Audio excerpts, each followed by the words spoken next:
Prateek statue of unity Ekta Nagar के इस परिसर में मैं आप सभी का हृदय से स्वागत और अभिनंदन करता हूं। वन संरक्षण, पर्यावरण, वन्य जीव और जलवायु परिवर्तन के विषय पर अपने राज्य के बेस्ट प्रैक्टिस को साझा करने के लिए आज के इस कार्यक्रम में देश के सभी राज्यों के वन एवं पर्यावरण मंत्रीगण एकत्रित हुए हैं। इसके लिए आप सभी को बहुत बहुत साधुवाद। हम सबका यह सौभाग्य है कि हमें ऐसे दूरदर्शी प्रधानमंत्री जी के नेतृत्व का लाभ मिल रहा है जो समय से पहले ही संभावित समस्याओं के समाधान के लिए काम में जुट जाते हैं।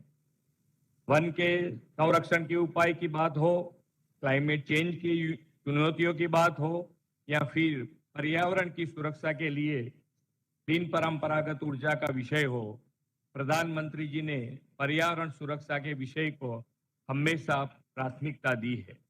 आदरणीय श्री नरेंद्र भाई मोदी जी ने गुजरात के मुख्यमंत्री के रूप में 2009 में ही देश को ही नहीं बल्कि एशिया के पहले क्लाइमेट चेंज डिपार्टमेंट की शुरुआत कर दी थी।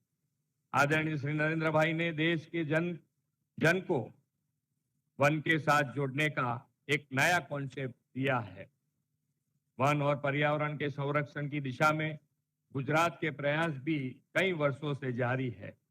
गुजरात सरकार का वन महोत्सव कार्यक्रम केवल एक सरकारी कार्यक्रम नहीं है, बल्कि वन संरक्षण की दिशा में गुजरात द्वारा लाई गई एक नई क्रांति है। श्री नरेंद्र भाई जब गुजरात के मुख्यमंत्री थे तब उन्होंने राज्य को इस क्रांति का उपहार दिया था।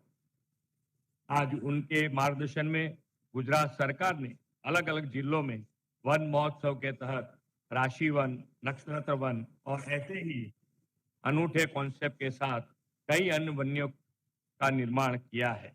वन संरक्षण को लेकर हमारे विभिन्न प्रयासों के कारण पिछले 2 दशकों में राज्य में ग्रीन कवर काफी बढ़ा है। आपको यह जानकर खुशी होगी कि 2003 में वन विस्तारों के बाहर के क्षेत्रों में 25 करोड़ पेड़ थे जो वर्ष 2021 में बढ़कर 40 करोड़ हो गए हैं।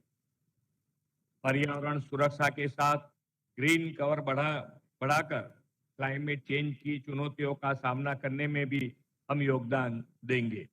ग्लोबल वार्मिंग आज विश्व की सबसे बड़ी समस्या है। तेजी से बदलते मौसम और पर्यावरण से आज पूरी दुनिया चिंतित है। इसलिए आज यह समय की मांग है कि हम सभी को उद्योग और पर्यावरण के बीच संतुलन बनाकर आगे बढ़ना होगा। वन, पर्यावरण और जलवायु परिवर्तन क्षेत्र में 2047 तक देश के क्या क्या समस्याएं आ सकती है और उन्हें हम कैसे दूर कर सकते हैं, इस विषय पर 2 दिवसीय सम्मेलन में सामूहिक चिंतन और मंथन फलदायी रहेगा, यह मेरा विश्वास है। अंत में मैं एक बार फिर आप सबका गांधी, सरदार और नरेंद्र भाई की भूमि गुजरात में स्वागत करते हुए अपनी वाणी को विराम देता हूं। धन्यवाद। भारत माता की जय। वंदे मातरम। जय जय गरवी गुजरात। धन्यवाद माननीय मुख्यमंत्री महोदय श्री भूपेंद्र भाई पटेल आपका। और अब आमंत्रित करते हैं पर्यावरण, वन व जलवायु परिवर्तन मंत्रालय भारत सरकार के माननीय मंत्री महोदय श्री भूपेंद्र यादव जी को आपके स्वागत उद्बोधन के लिए। आदरणीय प्रधानमंत्री जी, सम्माननीय मुख्यमंत्री जी, यहाँ उपस्थित सभी अधिकारीगण, हम सब माननीय प्रधानमंत्री जी आपका आभार करते हैं कि 2 दिवसीय इस पर्यावरण मंत्रियों के सम्मेलन को आज आपके मार्गदर्शन में हम लोग सुनने वाले हैं। माननीय प्रधानमंत्री जी, एकता नगर में आकर के आज सभी पर्यावरण मंत्री एक बड़े सुखद अनुभूति कर रहे हैं। विशेष रूप से सरदार पटेल की विशाल प्रतिमा के सामने यह जो देश के पर्यावरणीय विकास का एक विशेष शिल्प और स्थापत्य के साथ साथ विकास का ये जो दर्शन है, इसको देखकर तभी मैं मंत्री और अधिकारीगण कल से ही ये विश्वास व्यक्त कर रहे हैं कि निश्चित रूप से एक भारत श्रेष्ठ भारत की सबसे अच्छी परिकल्पना है। माननीय प्रधानमंत्री जी, ग्लासगो में आपने पूरी दुनिया को मिशन लाइफ का जो विजन दिया था, उसके ऊपर आने वाले सत्र में नेशनल नेशनल एक्शन प्लान और स्टेट एक्शन प्लान और इसके साथ नीति आयोग के जो हमारे कार्यकारी अधिकारी हैं, उनके द्वारा मिशन लाइफ का एक पूरा चर्चा सत्र किया जाने वाला है। उसके साथ ही साथ आपने जो प्लास्टिक बैन का विषय किया है और दुनिया की एनवायरमेंट असेंबली में इस विषय को जब उठाया गया तो भारत ने उस संबंध में पर्याप्त कदम उठाए हैं, उसके ऊपर भी पूरी चर्चा इस सत्र में करने वाले हैं। माननीय प्रधानमंत्री जी, देश में अभी कुछ ही दिनों पहले जो आपके नेतृत्व और मार्गदर्शन से ये पीतों को पुनर्स्थापित करके हमने इकोलॉजिकल रॉन्ग को इकोलॉजिकल हार्मनी से देश की ओर लेके गए हैं, उस दृष्टि से वाइल्ड लाइफ के विषय में, बायोडायवर्सिटी के विषय में और उसके साथ ही साथ वेटलैंड को प्रिजर्व करने के विषय में भी सम्मेलन में चर्चा होने वाली है। हमें ये बताते हुए बड़ी खुशी है कि आपके नेतृत्व में भारत की 75 वेटलैंड को रामसर साइट का दर्जा मिला है। माननीय प्रधानमंत्री जी, वायु प्रदूषण पे जो आपकी चिंता रहती है, उसके सत्र के साथ ही साथ देश में फॉरेस्ट्री के माध्यम से हम किस प्रकार से एग्रो फॉरेस्ट्री को विकसित करें, ये विषय भी यहाँ पे चर्चा में रहने वाला है। इसके साथ ही साथ सरदार पटेल जी की इस प्रतिमा के दर्शन और यहाँ का जो प्राकृतिक और जो नैसर्गिक सौंदर्य है, उसके लिए प्राकृतिक भ्रमण का भी एक कार्यक्रम का आयोजन किया है। एक टीम के रूप में हम काम करते हुए आत्मनिर्भर भारत के आपके दृष्टिकोण में हम अपना कोई योगदान दे सके, इसी अपेक्षा के साथ हम इस 2 दिवसीय सम्मेलन का आयोजन कर रहे हैं। मैं आपसे आग्रह करता हूं कि आपका ये संबोधन हमारे 2 दिवसीय इस सम्मेलन के लिए एक प्रेरणा का काम करेगा। मैं आग्रह करता हूं, आप अपना संबोधन दें माननीय प्रधानमंत्री। धन्यवाद।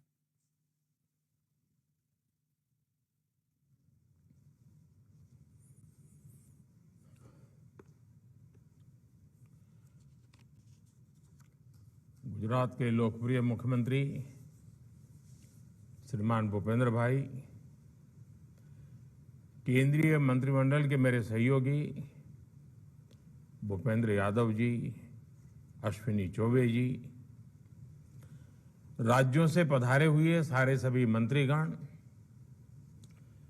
केंद्र और राज्य सरकार के सभी अधिकारीगण, अन्य महानुभाव, देवियों और सज्जनों, आप सभी का इस राष्ट्रीय सम्मेलन में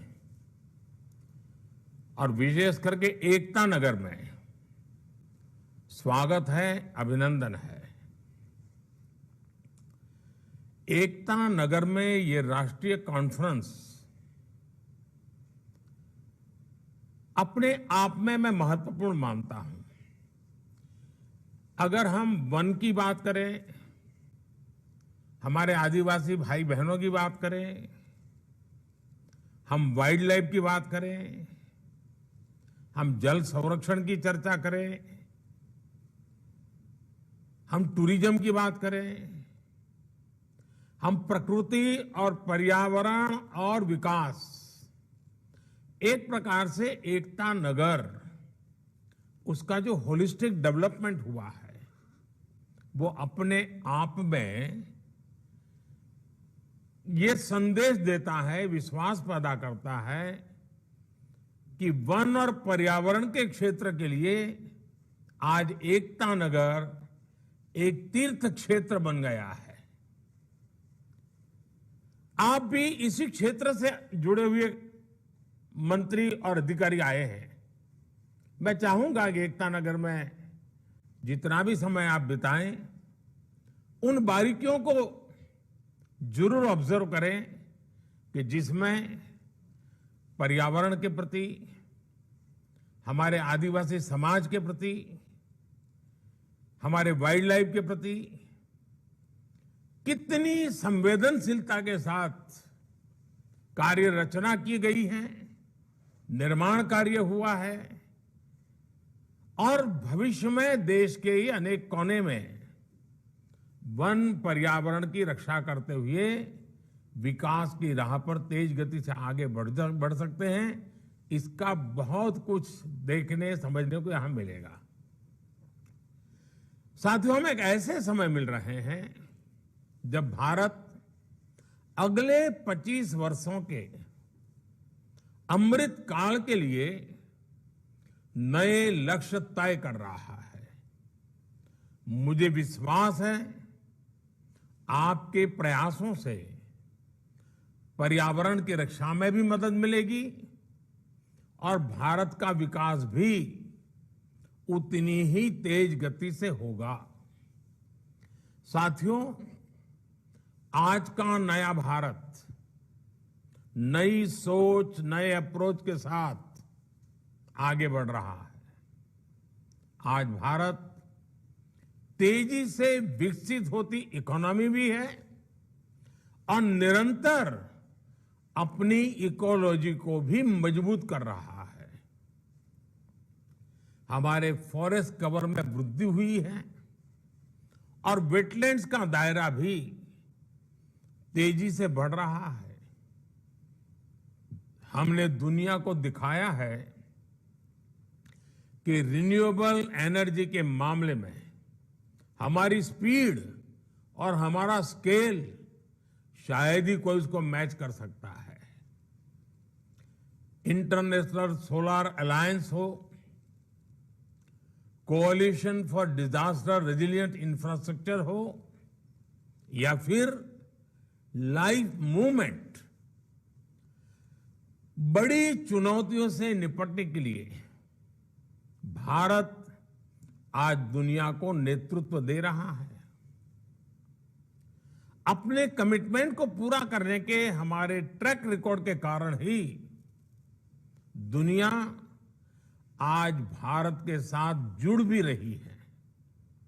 बीते वर्षों में लायंस, शेरों, बाघों, हाथियों, एक सिंग के गैंडों और तेंदुओं की संख्या में वृद्धि हुई है। जैसे अभी भूपेंद्र भाई बता रहे थे, कुछ दिन पहले मध्य प्रदेश में चीता की घर वापसी से एक नया उत्साह लौटा है।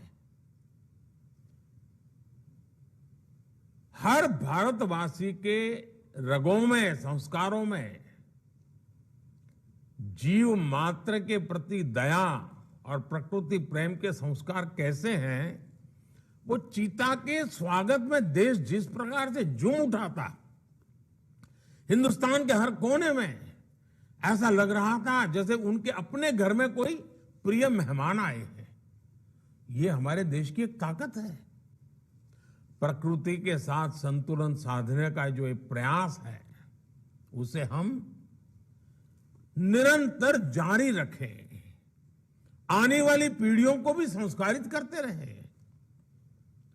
इसी संकल्प के साथ भारत ने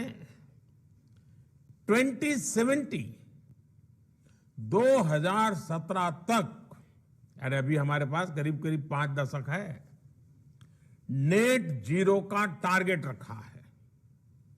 अब देश का फोकस ग्रीन ग्रोथ पर है, और जब ग्रीन ग्रोथ की बात करते हैं तो ग्रीन जॉब के लिए भी बहुत अवसर पैदा होते हैं। और इन सभी लक्ष्यों की प्राप्ति के लिए हर राज्य के पर्यावरण मंत्रालय की भूमिका बहुत बड़ी है। साथियों, पर्यावरण मंत्रालय चाहे जिस किसी राज्य में हो या केंद्र में, उनके दायित्वों का विस्तार बहुत बड़ा है। इसे संकुचित दायरे में नहीं देखा जाना चाहिए। दुर्भाग्य से समय के साथ हमारी व्यवस्था में एक सोच ये हावी होती चली गई कि पर्यावरण मंत्रालय की भूमिका रेगुलेटर के तौर पर ज्यादा है। लेकिन मैं समझता हूं पर्यावरण मंत्रालय का काम रेगुलेटर से भी ज्यादा पर्यावरण को प्रोत्साहित करने का है। हर वो काम जिससे पर्यावरण की रक्षा हो रही हो, उसमें आपके मंत्रालय का रोल बहुत बड़ा है। अब जैसे सर्कुलर इकोनॉमी का विषय है, सर्कुलर इकोनॉमी हमारी परंपरा का हिस्सा रही है। भारत के लोगों को सर्कुलर इकोनॉमी सिखानी पड़े ऐसा नहीं है। हम कभी प्रकृति के शोषक नहीं रहे, सदैव प्रकृति के पोषक रहे हैं। हम जब छोटे थे तब हमको बताया जाता था कि महात्मा गांधी जब पिछली शताब्दी के प्रारंभ में साबरमती आश्रम में रहते थे, और उस जमाने में तो साबरमती नदी लबालब भरी रहती थी, भरपूर पानी रहता था। उसके बावजूद भी अगर किसी को गांधी जी ने देख लिया कि पानी को बर्बाद कर रहा है, तो गांधी जी उसे टोके बिना रहते नहीं थे। इतना पानी सामने होना था, फिर भी पानी बर्बाद नहीं होने देते थे। आज कितने ही घरों में, आप में से शायद हर कोई को पता होगा, हर एक के घर में होगा, अनेक घर ऐसे हैं, कपड़े हो, अखबार हो, और भी छोटी मोटी चीजें हो, हर चीज को हमारे यहां रीयूज किया जाता है, रिसाइकल किया जाता है, और जब तक उसका बिल्कुल समाप्ति न हो जाए तब तक हम उपयोग करते रहते हैं। अपने परिवारों का संस्कार है, और ये कोई कंजूसी नहीं है, ये प्रकृति के प्रति सजगता है, संवेदना है। ये कोई कंजूसी के कारण लोग एक ही चीज 10 बार उपयोग करते, ऐसा नहीं है। ये सभी हमारे जो पर्यावरण मंत्री आज आए हैं, मैं उनको आग्रह करूंगा कि आप भी अपने राज्यों में सर्कुलर इकोनॉमी को ज्यादा से ज्यादा बढ़ावा दें। अगर स्कूल में भी बच्चों को कहा जाए कि भाई आप अपने घर में सर्कुलर इकोनॉमी की दृष्टि से क्या हो रहा है जरा ढूंढ के ले आओ, हर बच्चा ढूंढ के ले आएगा, कॉन्शियसनेस आएगा कि इसको सर्कुलर इकोनॉमी कहते हैं। और इससे सॉलिड वेस्ट मैनेजमेंट और सिंगल यूज प्लास्टिक से मुक्ति के हमारे अभियान को भी ताकत मिलेगी। इसके लिए हमें पंचायतों, स्थानीय निकायों, स्वयं सहायता समूहों, वहां से लेकर एमएसएमई तक को हर किसी को प्रोत्साहित करना चाहिए, उनको दिशा देनी चाहिए, उनको गाइडलाइन देनी चाहिए। साथियों, सर्कुलर इकोनॉमी को गति देने के लिए ही अब पिछले साल हमारी सरकार ने, अपनी भारत सरकार ने व्हीकल स्क्रैपिंग पॉलिसी भी लागू की है।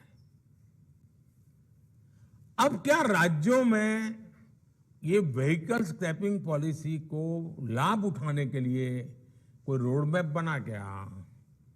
उसके लिए जो प्राइवेट पार्टियों का इन्वेस्टमेंट चाहिए, उनको जमीन चाहिए ताकि रिसाइकल स्क्रैपिंग को इंप्लीमेंट करने के लिए काम आए।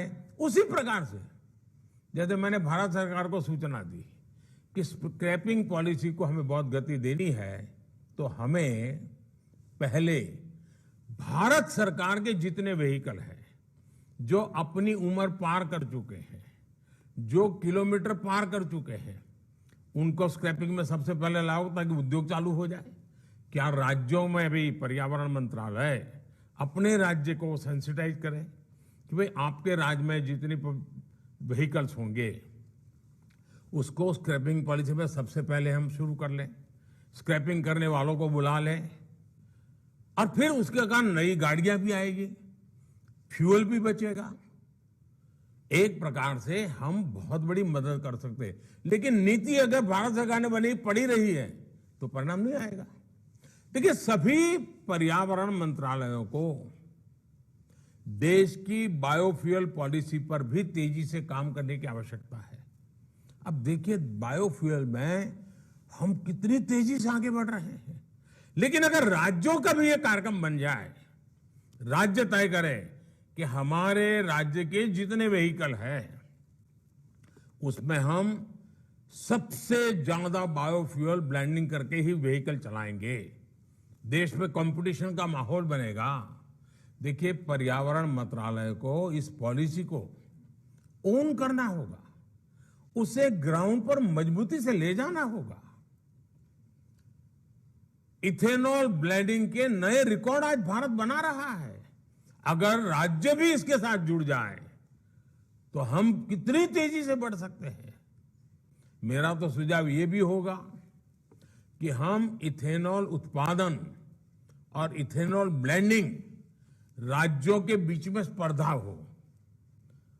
साल में एक बार उनको सर्टिफाई किया जाए कि कौन राज्य, और इससे कारण हमारे किसानों को बहुत मदद मिलेगी। खेत का जो वेस्ट है वो भी इनकम देना शुरू कर देगा। हमें इस हेल्दी कंपटीशन को बढ़ावा देना है। ये तंदुरुस्त स्पर्धा राज्यों के बीच, शहरों के बीच होती रहनी चाहिए। देखिएगा, इससे पर्यावरण की रक्षा के हमारे संकल्प को जन भागीदारी की ताकत मिल जाएगी। और जो चीज आज हमें रुकावट लगती है वो हमारे लिए नई क्षितिजों को पार करने का एक बहुत बड़ा माध्यम बन जाएंगे। अब देखिए, हम सब ने अनुभव किया है कि एलईडी बल्ब बिजली बचाता है, कार्बन एमिशन बचाता है, पैसे बचाता है। क्या हमारा पर्यावरण मंत्रालय, हमारा राज्य का बिजली मंत्रालय, हमारा राज्य का अर्बन मंत्रालय लगातार बैठ करके मॉनिटर करे कि भाई एलईडी बल्ब हर स्ट्रीट लाइट पर लगा है कि नहीं लगा है, हर सरकारी दफ्तरों में एलईडी बल्ब लगा है कि नहीं लगा है, एलईडी का जो ये सारा मूवमेंट चला है, जो इतनी बचत करता है, पैसे बचाता है, एनवायरमेंट की भी सेवा करता है। आप इसको लीड कर सकते हैं, आपका डिपार्टमेंट लीड कर सकता है। उसी प्रकार से हमें हमारे संसाधनों को भी बचाना है। अब पानी, हर कोई कहता है पानी को बचाना ये बहुत बड़ा काम है। अभी जो हमने आजादी का अमृत महोत्सव में 75 अमृत सरोवर बनाने के लिए कहा है, क्या पर्यावरण मंत्रालय, वन विभाग इसको लीड कर रहा है क्या? जल संरक्षण का बल दे रहा है क्या? उसी प्रकार से पर्यावरण मंत्रालय और एग्रीकल्चर मिनिस्ट्री मिल करके भाई ड्रिप इरिगेशन, टपक सिंचाई, माइक्रो इरिगेशन, उस पर बल देता है क्या? यानी पर्यावरण मंत्रालय के ऐसा है कि जो हर मंत्रालय को दिशा दे सकता है, गति दे सकता है, प्रेरणा दे सकता है और परिणाम ले सकता है। आजकल हम देखते हैं कि कभी जिन राज्यों में पानी की बहुलता थी, ग्राउंड वाटर ऊपर रहता था, वहां आज पानी के लिए बहुत बड़ा जंग करना पड़ रहा है। पानी की किल्लत है, हजार 1200 फीट नीचे जाना पड़ रहा है। साथियों, ये चुनौती सिर्फ पानी से जुड़े विभाग की नहीं है, बल्कि पर्यावरण विभाग को भी उसे इतना ही बड़ी चुनौती समझना चाहिए। आजकल आप देख रहे हैं कि देश के हर जिले में, जैसा मैंने आपको कहा, अमृत सरोवर का अभियान चल रहा है। अब अमृत सरोवर वाटर सिक्योरिटी के साथ ही एनवायरमेंट सिक्योरिटी से भी जुड़ा हुआ है। उसी प्रकार से इन दिनों आपने देखा होगा हमारे किसानों में केमिकल फ्री खेती, नेचुरल फार्मिंग। अब यूं तो लगता है वो एग्रीकल्चर डिपार्टमेंट का है, लेकिन अगर हमारा पर्यावरण मंत्रालय जुड़ जाए तो उसको एक नई ताकत मिल जाएगी। प्राकृतिक खेती, ये भी पर्यावरण की रक्षा का काम करता है। ये हमारी धरती माता की रक्षा करना, ये भी एक बहुत बड़ा काम है। इसलिए ही मैं कहता हूं कि बदलते हुए इस समय में पर्यावरण मंत्रालय द्वारा पार्टिसिपेटिव और इंटीग्रेटेड अप्रोच लेकर काम करना बहुत आवश्यक है। जब पर्यावरण मंत्रालय की दृष्टि बदलेगी, लक्ष्य तय होंगे, राह निर्धारित हो जाएगी, मुझे पूरा विश्वास है साथियों, प्रकृति का भी उतना ही भला होगा। साथियों, पर्यावरण की रक्षा का एक और पक्ष जन जागरूकता, जन भागीदारी, जन समर्थन ये बहुत आवश्यक है। लेकिन ये भी सिर्फ सूचना विभाग या शिक्षा विभाग का काम नहीं है। जैसे आप सभी को भली भांति पता है कि देश में जो हमारी नई राष्ट्रीय शिक्षा नीति, अब सचमुच वो आपके लिए भी उपयोगी है, आपके डिपार्टमेंट के लिए। उसमें एक विषय है एक्सपीरियंस बेस्ड लर्निंग पर, उस पर जोर दिया गया है। अब ये एक्सपीरियंस बेस्ड लर्निंग, क्या पर्यावरण मंत्रालय ने शिक्षा विभाग के साथ बात की क्या कि भाई आप स्कूल में बच्चों को पेड़ पौधों के विषय में जरा पढ़ाना है तो उनको जरा बगीचे में ले जाइए, गांव के बाहर जो पेड़ पौधे हैं वहां ले जाइए, पेड़ पौधों का परिचय करवाइए। अब ये शिक्षा मंत्रालय और पर्यावरण मंत्रालय मिलकर के काम करें तो उन बच्चों में पर्यावरण के प्रति स्वाभाविक एक जागरूकता आएगी और इससे बच्चों में जीव विविधता के प्रति जागरूकता आएगी और पर्यावरण की रक्षा के लिए उनके दिल दिमाग में वो ऐसे बीज बो सकते हैं जो आने वाले समय में पर्यावरण की रक्षा के एक बहुत बड़े सिपाही बन जाएंगे। इसी तरह अब जैसे जो बच्चे हमारे समुद्री तट पे हैं या नदी के तट पे हैं, वहां बच्चों को ये पानी का महत्व, समुद्र की इकोसिस्टम क्या होती है, नदी की इकोसिस्टम क्या होती है, वहां ले जाकर उनको सिखाया जाए मछली का क्या महत्व होता है, मछली भी किस प्रकार से पर्यावरण की रक्षा में मदद कर रही है, सारी बातें उन बच्चों को लेकर के समझाएंगे। काम तो शिक्षा विभाग का होगा, लेकिन पर्यावरण के विभाग के लोग तो आप देखिए पूरी नई पीढ़ी तैयार हो जाएगी।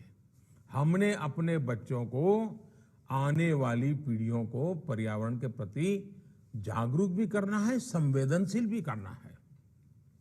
राज्यों के पर्यावरण मंत्रालय को इससे जुड़े अभियान शुरू करने चाहिए, योजनाएं बनानी होगी। अब जैसे किसी स्कूल में फल का कोई पेड़ है तो बच्चे उसकी जीवनी लिख सकते हैं, पेड़ की जीवनी लिखें।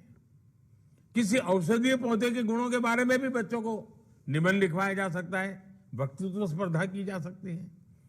हमारे राज्यों की यूनिवर्सिटीज और लेबोरेटरीज को भी जय अनुसंधान इस मंत्र पर चलते हुए पर्यावरण रक्षा से जुड़े इनोवेशंस को सर्वोच्च प्राथमिकता देनी होगी। पर्यावरण की रक्षा में हमें टेक्नोलॉजी का इस्तेमाल भी ज्यादा से ज्यादा बढ़ाना चाहिए। जैसे जो वनस्थान है, जंगल है, उनमें जंगलों की स्थिति का निरंतर अध्ययन बहुत जरूरी है। हम स्पेस टेक्नोलॉजी से हम लगातार अपने जंगलों का मॉनिटरिंग कर सकते हैं, बदलाव आए तो तुरंत मार्क कर सकते हैं, सुधार कर सकते हैं। साथियों, पर्यावरण से जुड़ा एक और अहम विषय है फॉरेस्ट फायर का भी। जंगलों में आग बढ़ रही है और भारत जैसे देश के लिए अगर एक बार आग फैल गई तो हमारे पास उतने संसाधन भी कहां हैं कि हम आधुनिक टेक्नोलॉजी से आग को बुझा पाएंगे। दुनिया के समृद्ध देशों को आपने देखा होगा टीवी पे, चाहे पश्चिमी अमेरिका हो, कनाडा हो, ऑस्ट्रेलिया हो, पिछले दिनों यहां जो फॉरेस्ट फायर हुआ, जो जंगलों में आग लगी, कितनी तबाही हुई, वन्य पशुओं की बेबसी, इवन जनजीवन को भी प्रभावित कर दिया। उसकी एशिस के कारण मीलों तक लोगों का जीना मुश्किल हो गया। वाइल्ड फायर की वजह से ग्लोबल एमिशन में भारत की हिस्सेदारी बहुत कम है जी, नगण्य है। लेकिन फिर भी हमें अभी से जागरूक होना होगा, अभी से हमारी योजना होनी चाहिए। हर राज्य में फॉरेस्ट फायर फाइटिंग मैकेनिज्म मजबूत हो, वो टेक्नोलॉजी ड्रिवन हो, ये बहुत जरूरी है। उसी प्रकार से हम सबको मालूम है आखिरकार आग लगने का कारण क्या होता है। जो सूखे पत्ते जंगलों में पड़ते हैं उनका ढेर होता है और एकाध छोटी सी गलती देखते ही देखते पूरे जंगल को आग पकड़ लेती है। लेकिन अब ये जंगलों में जो वेस्ट पड़ता है ना, पत्तियां पड़ती हैं, पानखर के अंदर जब सारा जंगल जमीन पर सब पत्तियां नजर आती है, आजकल उसका भी सर्कुलर इकोनॉमी में उपयोग होता है। आजकल उसमें से खाद भी बनता है, आजकल उसमें से कोयला बनाया जाता है। मशीन होते हैं, छोटे छोटे मशीन लगा करके उसमें से कोयला बनाया जा सकता है। वो कोयला और कारखानों में काम आ सकता है। मतलब हमारा जंगल भी बच सकता है और हमारी ऊर्जा भी बच सकती है।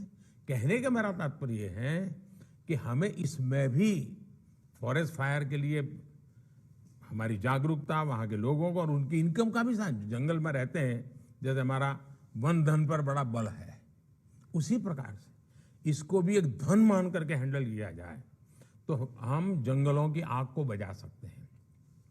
हमारे फॉरेस्ट गार्ड को भी अब नए सिरे से ट्रेनिंग देने की बहुत जरूरत है जी।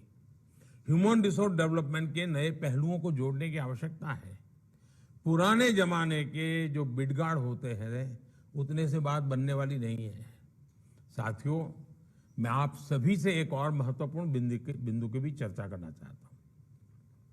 आप भली भांति जानते हैं कि आधुनिक इंफ्रास्ट्रक्चर के बिना देश का विकास, देशवासियों के जीवन स्तर को सुधारने का प्रयास सफल नहीं हो सकता।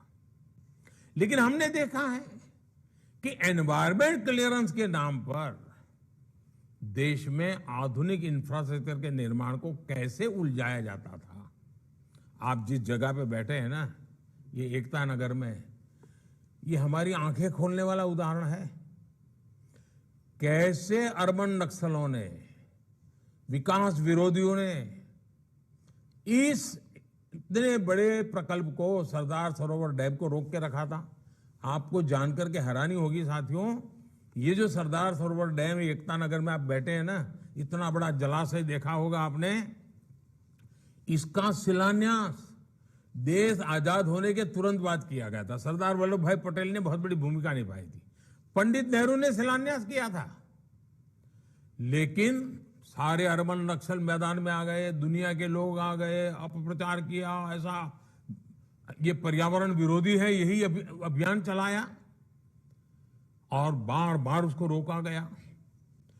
जो काम की शुरुआत नेहरू जी ने की थी, वो काम पूरा हुआ मेरा आने के बाद। बताइए कितना देश का पैसा बर्बाद हो गया। और आज वही एकता नगर पर्यावरण का तीर्थ क्षेत्र बन गया। मतलब कितना झूठ चलाया था। और ये अर्बन नक्सल आज भी चुप नहीं है, आज भी उनके खेल खेल रहे हैं। उनके झूठ पकड़े गए, वो भी स्वीकार करने को तैयार नहीं है। अब उनको अब राजनीतिक समर्थन मिल जाता है कुछ लोगों का। साथियों, भारत में विकास को रोकने के लिए कई ग्लोबल इंस्टीट्यूशन भी, कई फाउंडेशन भी ऐसे बड़े पसंद आने वाले विषय पकड़ करके तूफान खड़ा कर देते हैं और ये हमारे अर्बन नक्सल उसको माथे पर लेकर के नाचते रहते हैं और हमारी हर रुकावट आ जाती है।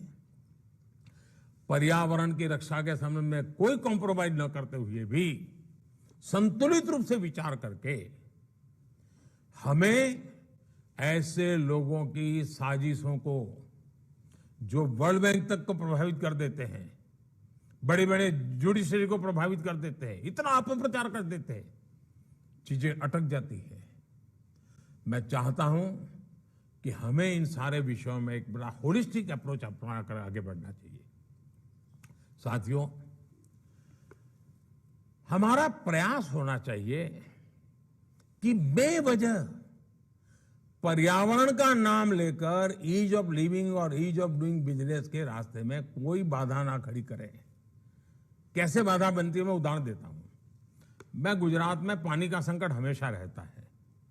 10 साल में 7 साल अकाल के दिन रहते थे, तो हमने चेक डैम का बड़ा अभियान चलाया।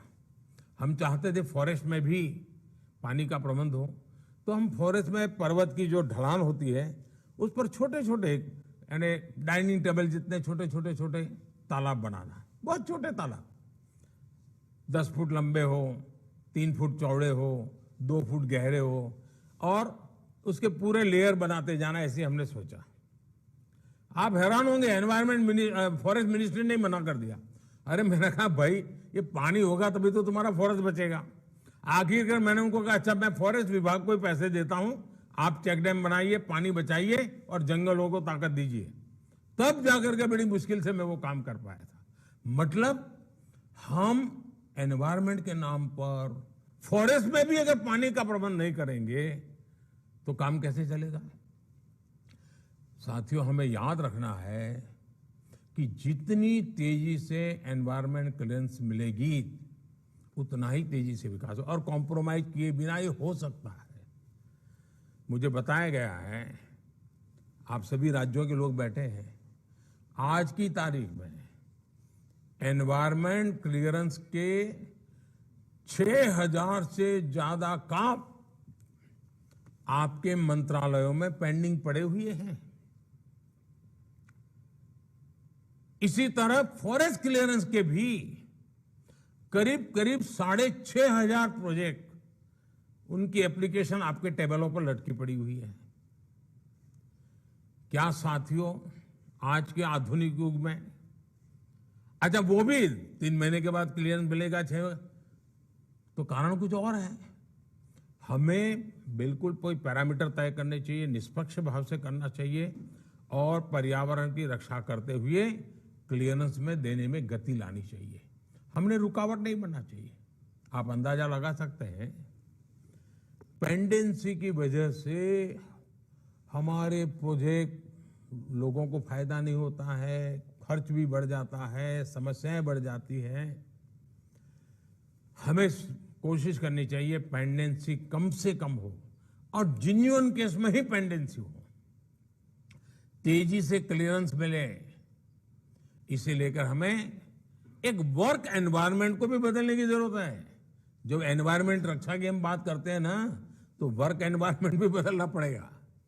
मैंने अक्सर देखा है कि जिस प्रोजेक्ट को लंबे समय से एनवायरनमेंट क्लियरेंस नहीं मिल रही है, फॉरेस्ट क्लियरेंस नहीं मिल रही है, तो मैंने देखा है कि राज्य सरकारें मुझे चिट्ठियां लिखती हैं। कभी भारत सरकार के डिपार्टमेंट मुझे चिट्ठियां लिखते हैं कि फलाने राज्य में अटका हुआ है, कोई राज्य वाला कहता है भारत सरकार में अटका हुआ है।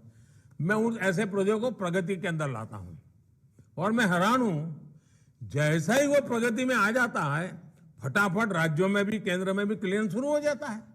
मतलब अगर एनवायरनमेंट के इश्यू होते तो क्लियरेंस नहीं होता। तो कोई न कोई ऐसी बातें हैं, ढीलापन है, वर्क कल्चर ऐसा है जिसके कारण हमारी गड़बड़ हो रही है। और इसलिए मैं आपसे आग्रह करूंगा कि हमें सबने मिलकर के, चाहे केंद्र हो या राज्य हो या स्थानीय स्वराज्य हो, ये डिपार्टमेंट हो और वो डिपार्टमेंट हो, मिलकर के काम करेंगे तो ऐसी कोई रुकावटें नहीं आएगी। अब आप देखते हैं टेक्नोलॉजी का उपयोग हो रहा है। परिवेश पोर्टल आप सबने देखा होगा। परिवेश पोर्टल पर्यावरण से जुड़े सभी तरह के क्लियरेंस के लिए सिंगल विंडो माध्यम बना है। ये ट्रांसपेरेंट भी है और इससे अप्रूवल के लिए होने वाली भागदौड़ भी कम हो रही है। 8 साल पहले तक एनवायरमेंट क्लियरेंस में जहां 600 से ज्यादा दिन लग जाते थे, याद रखो दोस्तों, पहले 600 दिन से ज्यादा समय लग जाता था क्लियरेंस में। आज टेक्नोलॉजी की मदद से उससे ज्यादा अच्छे ढंग से, साइंटिफिक तरीके से काम होता है और सिर्फ 75 दिन के अंदर काम पूरा हो जाता है। पर्यावरण स्वीकृति देने में हम नियमों का भी ध्यान रखते हैं और उन क्षेत्रों के लोगों के विकास को भी प्राथमिकता देते हैं। यानी ये इकोनॉमी और इकोलॉजी दोनों के लिए विन विन सिचुएशन होती है। आपको मैं एक और उदाहरण देता हूं। अभी कुछ सप्ताह पहले ही केंद्र सरकार ने दिल्ली में प्रगति मैदान टनल को देश को समर्पित किया है। इस टनल की वजह से दिल्ली के लोगों की जाम में फंसने की परेशानी कम हुई है। प्रगति मैदान टनल हर साल 55 लाख लीटर से ज्यादा ईंधन बचाने में भी मदद करेगी। अब ये पर्यावरण की रक्षा है। इससे हर साल करीब करीब 13,000 टन कार्बन एमिशन कम होगा। एक्सपर्ट्स कहते हैं कि इतने कार्बन एमिशन को कम करने के लिए हमें 6 लाख से ज्यादा पेड़ की जरूरत पड़ती। यानी डेवलपमेंट के उस काम ने पर्यावरण की भी रक्षा की। यानी फ्लाईओवर हो, सड़कें हो, एक्सप्रेसवे हो, रेलवे प्रोजेक्ट्स हो, इनका निर्माण कार्बन एमिशन कम करने में उतनी ही मदद करता है। क्लियरेंस के समय हमें इस एंगल को नजरअंदाज नहीं करना चाहिए। साथियों, पीएम गति शक्ति नेशनल मास्टर प्लान, इसके लागू होने के बाद से इंफ्रास्ट्रक्चर के प्रोजेक्ट्स में तालमेल बहुत बढ़ गया है और राज्य भी इससे बड़े खुश है। राज्य बहुत बढ़ चढ़ करके इसको फायदा उठा रहे हैं। उसके कारण प्रोजेक्ट्स में तेजी आई है। पीएम गति शक्ति नेशनल मास्टर प्लान पर्यावरण की रक्षा की भी अभूतपूर्व मदद कर रहा है। हमें यह भी देखना होगा कि जब भी राज्य में किसी इंफ्रास्ट्रक्चर का निर्माण हो, अब ये हमें क्लाइमेट के कारण जो समस्याएं आ रही है हम देख रहे हैं, इसका मतलब ऐसी समस्याओं में टिका रहे वैसा इंफ्रास्ट्रक्चर बनाना पड़ेगा। डिजास्टर रेजिलिएंट होना चाहिए। हमें क्लाइमेट से जुड़ी चुनौतियों का सामना करते हुए अर्थव्यवस्था के हर उभरते हुए सेक्टर का सही इस्तेमाल करना है। केंद्र और राज्य सरकार दोनों को मिलकर ग्रीन इंडस्ट्रियल इकोनॉमी की तरफ बढ़ना है। साथियों, मुझे विश्वास है इन 2 दिनों में आप पर्यावरण रक्षा के भारत के प्रयासों को और अधिक सशक्त करेंगे। पर्यावरण मंत्रालय सिर्फ रेगुलेटरी ही नहीं बल्कि लोगों के आर्थिक सशक्तिकरण और रोजगार के नए साधन बनाने का भी बहुत बड़ा माध्यम है। एकता नगर में आपको सीखने के लिए, देखने के लिए बहुत कुछ मिलेगा। गुजरात के करोड़ों लोगों का, राजस्थान के करोड़ों लोगों को, महाराष्ट्र के करोड़ों लोगों को, मध्य प्रदेश के लोगों को बिजली के कारण एक सरदार सरोवर डैम ने 4 राज्यों के जीवन को प्रभावित किया है, सकारात्मक प्रभाव पैदा किया। राजस्थान के रेगिस्तान तक पानी पहुंचा है, कच्छ के रेगिस्तान तक पानी पहुंचा है और बिजली पैदा होती है। मध्य प्रदेश को क्लीन बिजली मिल रही है। सरदार साहब की इतनी विशाल प्रतिमा हमें एकता के प्रण पर डटे रहने की भी प्रेरणा देती है। इकोलॉजी और इकोनॉमी कैसे एक साथ साथ विकास कर सकते हैं, कैसे एनवायरनमेंट भी मजबूत किया जा सकता है, एम्प्लॉयमेंट के नए अवसर भी बनाए जा सकते हैं, कैसे बायोडायवर्सिटी, इको टूरिज्म बढ़ाने का इतना बड़ा माध्यम बन सकती है, कैसे हमारी वन संपदा, हमारी आदिवासी भाई बहनों की संपदा में वृद्धि करती है। इन सारी बातों का उत्तर, सारे प्रश्नों का समाधान इस केवड़िया में, एकता नगर में आप सबको एक साथ नजर आता है। एकता नगर डिक्लेरेशन आजादी के अमृत काल के लिए बेहतर समाधान लेकर आएगा, ये मेरा पूरा विश्वास है। और साथियों, मैं भारत सरकार के मंत्रालय के सभी अधिकारियों को और मंत्री महोदय को बधाई देता हूं कि उन्होंने इस कार्यक्रम की रचना की। मेरा आपसे आग्रह है, जो लेक्चर्स होंगे, जो चर्चाएं होगी, उसका अपना महत्व होता ही है, लेकिन सबसे ज्यादा महत्व आप जो 2 दिन साथ रहेंगे ना, एक दूसरे के अनुभव जानेंगे। हर राज्य ने कुछ न कुछ अच्छे प्रयोग किए होंगे, अच्छे इनिशिएटिव लिए होंगे। जब अपने साथियों से, अन्य राज्यों से आपका परिचय बढ़ेगा, उनसे बातें करोगे, तो आपको भी नए नए आइडियाज मिलेंगे, आपको भी नई नई बातें औरों को बताने का मौका मिलेगा। यानी ये 2 दिन अपने आप में एक बहुत बड़ा प्रेरणा का कारण बन जाएंगे। आप स्वयं ही दूसरे की प्रेरणा बनेंगे, आपके साथ ही आपकी प्रेरणा बनेंगे। इस वातावरण को लेकर के ये 2 दिवसीय मंथन देश के विकास के लिए, पर्यावरण की रक्षा के लिए और आने वाली पीढ़ी को पर्यावरण के प्रति संवेदनशील बनाने के लिए सही दिशा लेकर के, सही संकल्प लेकर के, एक निश्चित रोड मैप लेकर के हम सब चलेंगे, इसी अपेक्षा के साथ आप सबको बहुत बहुत शुभकामनाएं, बहुत बहुत धन्यवाद।